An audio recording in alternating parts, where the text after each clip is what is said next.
LS online স্কুলের চতুর্থ ক্লাসে আমি হুমায়ুন খান সবাইকে স্বাগতম জানাচ্ছি। আজকে আমরা যে ক্লাসটি করছি সেটি খুবই গুরুত্বপূর্ণ।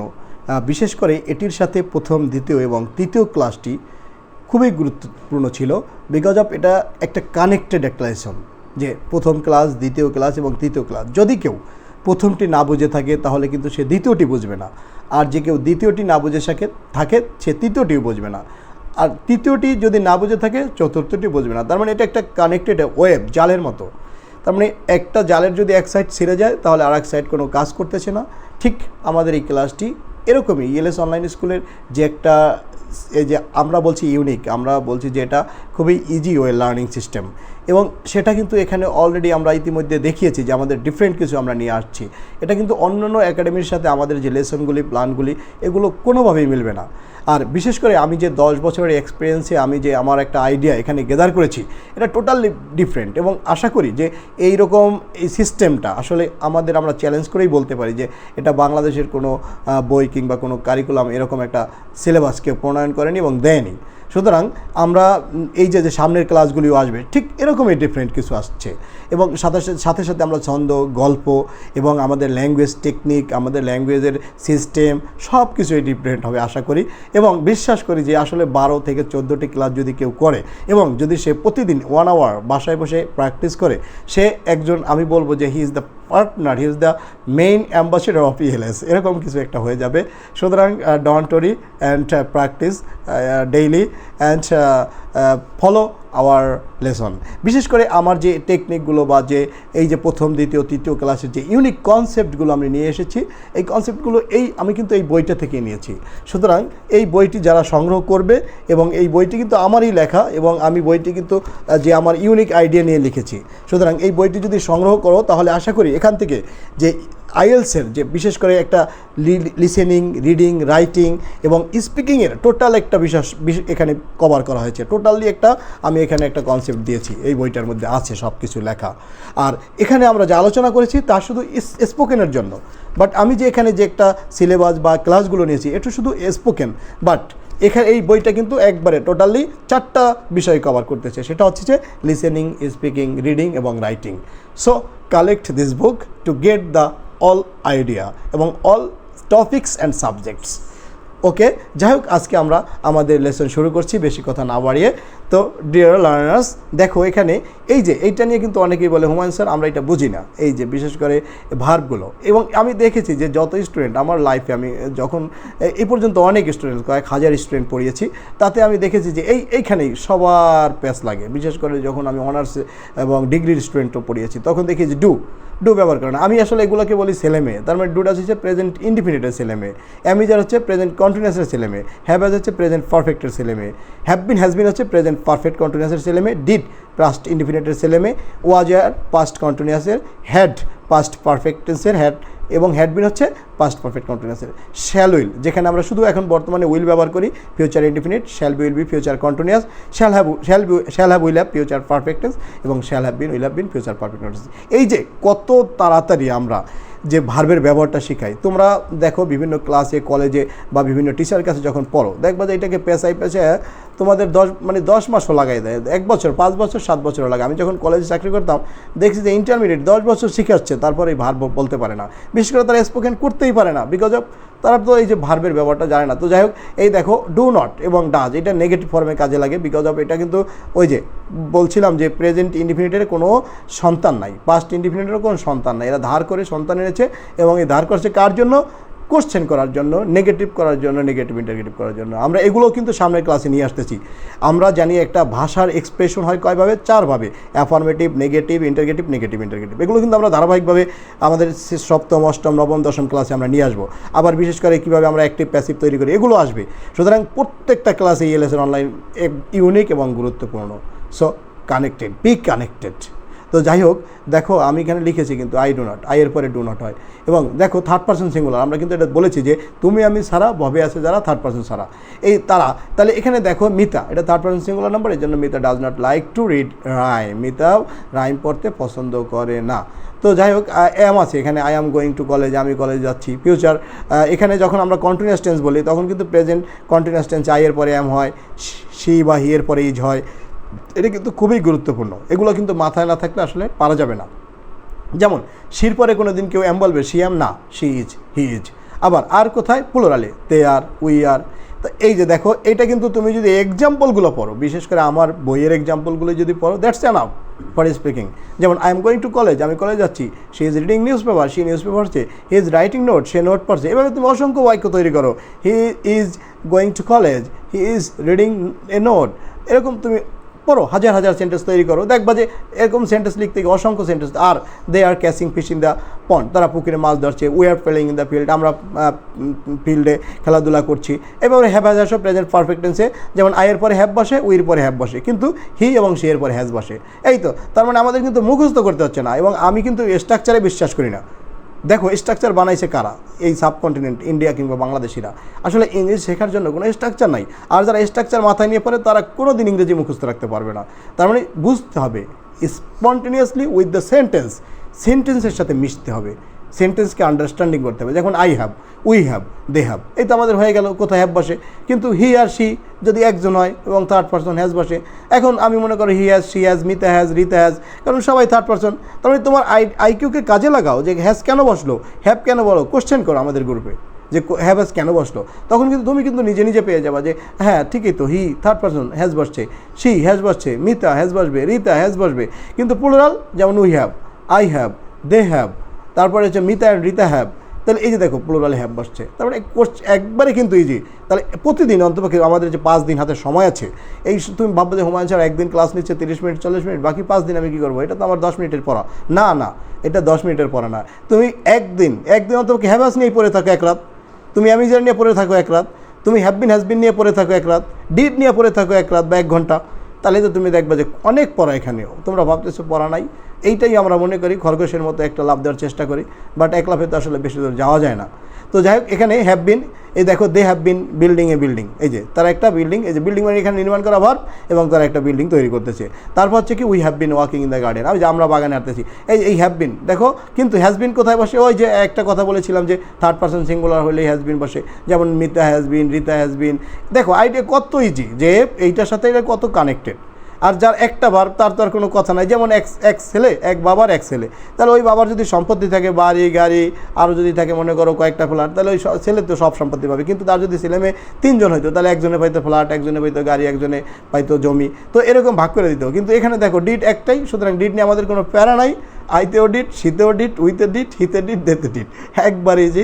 বাট যখন তাহলে যার সন্তান 2টা, তখন কিন্তু তোমাকে, যেমন ওয়াজ আয়ার, এটা সন্তান 2টা, সুতরাং এখানে কিন্তু তোমার মাথায় রাখতে হবে যে সন্তান তো 2টা, তাহলে কে কোথায় বসবে? আয়ের পরে ওয়াজ, হির পরে ওয়াজ, দের পরে ওয়াজ, ওয়ার, শির পরে ওয়াজ, মিতার পরে ওয়াজ, এই যে কিন্তু দের পরে ওয়ার, উইর পরে ওয়ার। এই যে দেখো খালি প্লুরালে ওয়ার বসে।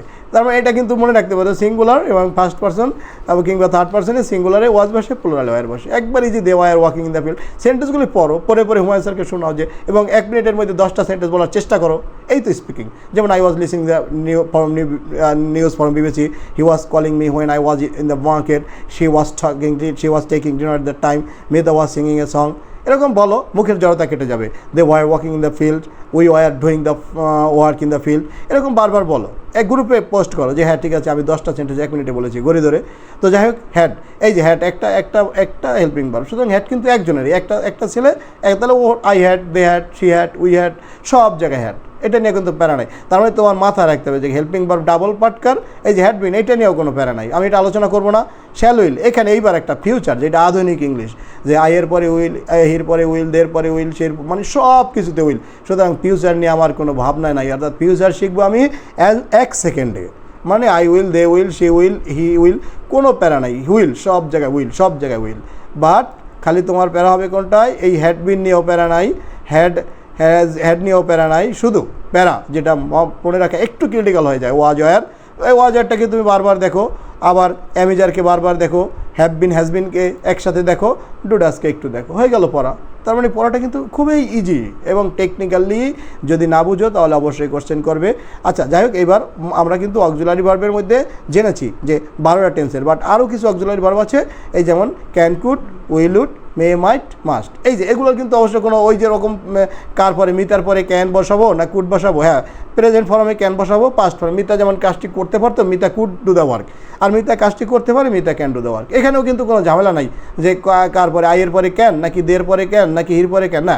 হ্যাঁ, সব জায়গায় আইয়ের পরেও ক্যান বসানো যায়, হির পরেও ক্যান বসানো যায়, পরে দের পরেও ক্যান বসানো যায়। সুতরাং এটা নিয়ে কোনো ঝামেলা নাই। জাস্ট এই ক্যান অর্থ পারা, কুড অর্থ পারতো, মে অর্থ যাওয়া বা না যাওয়া, মাইট অর্থ এরকম সম্ভব, যেমন আই মে গো আমি যেতে পারি, আবার আই মাইট গো আমি সম্ভবত যেতে পারতাম, আই উইল গো আমি যাব, আই উড গো আমি যেতে পারতাম, আই মাস্ট গো আমি অবশ্যই যাব। এইগুলো আসলে মোডাল অক্সিলারি ভার্ব কেন বলা হয়? বিকজ অফ এগুলো একটা ইউনিক অর্থ প্রদান করে, এবং এগুলো অনেক সময় আমাদেরকে যে আমরা যাব কি যাব না, এগুলো এই জন্য আসলে মোডাল অক্সিলারি ভার্বের ব্যবহারটা, এটা খুবই সহজ। এটা দিয়ে কিন্তু আমরা অনেক স্পিকিং করি, সুতরাং এই মোডাল অক্সিলারি ভার্বটা একটু শিখে রাখতে হবে। তো যাই হোক, এখানে আমরা এই ভার্বগুলোই বেশি গুরুত্ব দেবো আজকের ক্লাসে। আর একটা বিষয় হচ্ছে যে এই যে দেখো, এখানে আরও একটু বিষয় আমরা জানবো যে আমরা কিন্তু ওই যে একটু আগে আমি বলেছি যে আমি, এবং তৃতীয় ক্লাসে আমি বলেছিলাম যে এই জন্য দেখো ক্লাস কিন্তু কানেক্টেড। আসলে ইংরেজি হচ্ছে কি একটা জালের মতো, জালের এক কোণা যদি ছিঁড়ে যায় ওখান দিয়ে মাছ বের হয়ে যাবে। ঠিক ইংরেজির একটা ক্লাস যদি মিস হয়ে যায়, দেখবে যে তোমার কাছে মনে হচ্ছে একটা বড় গ্যাপ থেকে যাবে। যাই হোক, ক্লাসগুলি অনলাইনে কানেক্টেড থাকার চেষ্টা করবো। আচ্ছা, যাই হোক, এখানে দেখো আমরা ভাষা প্রকাশ করি চারভাবে: অ্যাফার্মেটিভ, নেগেটিভ, ইন্টারগেটিভ, নেগেটিভ। এগুলো আমাদের সামনের ক্লাসে আসবে, যে আমরা কখনো হাবোধক বাক্য বলি, যেমন আমি খাই, নেগেটিভ আমি খাই না, তুমি কি খাও, তুমি কি খাও না, এরকম। এগুলো আমরা আজকের ক্লাসে আর বলাবো না, বিকজ আজকের ক্লাসে আমরা জাস্ট ভার্বের উপরে এই যে কীভাবে helping verb, modal auxiliary verb আমরা এক্সপ্রেশন করব, এভাবে অনেকগুলো ভার্ব আমরা ব্যবহার করতে হবে। এই ভার্বগুলো নিয়ে যদি দেখো যে পারা যায়, বাকি এই যে অ্যাফার্মেটিভ, নেগেটিভ, ইন্টারগেটিভ এগুলো পানির মতো মনে হবে। So dear learner, I would like to discuss, এবং আমরা পরবর্তীতে আমরা আলোচনা করব এই যে অ্যাক্টিভ এবং প্যাসিভ সেন্টেন্স নিয়ে কিছু। তো যাই হোক, এই অ্যাক্টিভ এবং প্যাসিভ সেন্টেন্সগুলো কি আসলে টেন্স দ্বারা এতক্ষণ পর্যন্ত আমরা যত সেন্টেন্স তৈরি করেছি তা হচ্ছে অ্যাক্টিভ সেন্টেন্স, অর্থাৎ 12টা টেন্স দিয়ে আমরা যে সেন্টেন্স লিখি, যেমন আই লাইক টু গো, এরকম, যে এটা হচ্ছে অ্যাক্টিভ সেন্টেন্স। অথবা আই রিড আমি পড়ি, আই অ্যাম রিডিং আমি পড়তেছি, I have read the book আমি বইটি পড়েছি, I have been reading the book আমি বইটি পড়েছি। তো এই যে দেখো টেন্স দিয়ে এগুলো হচ্ছে অ্যাক্টিভ। আর টেন্স ছাড়া, অর্থাৎ টেন্স ছাড়া আমরা দুইভাবে সেন্টেন্স বের করতে পারি।